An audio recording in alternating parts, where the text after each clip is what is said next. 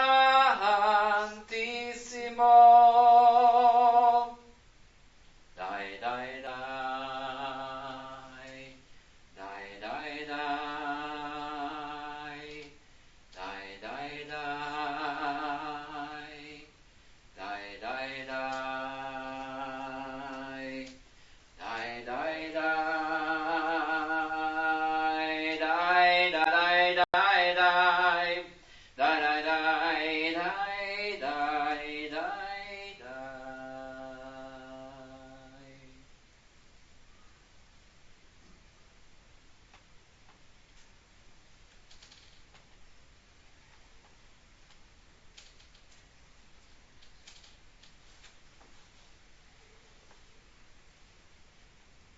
Cuando decimos kadosh, kadosh, kadosh 3 veces, tiene que ver precisamente de lo que estamos enseñando ahora.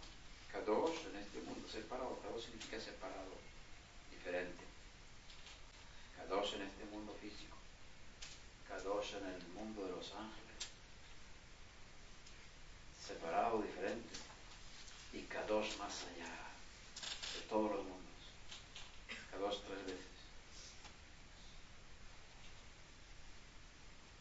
Gracias. Gracias al Eterno por esta conferencia que nos ha traído el Dr. Gabriel.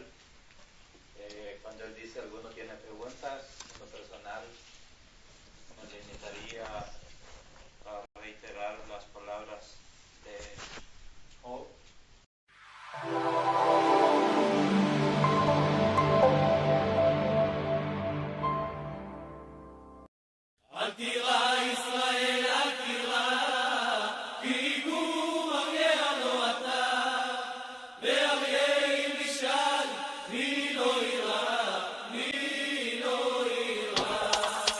אל תירא ישראל ואל תפחד, כי אתה אף פעם לא לבד.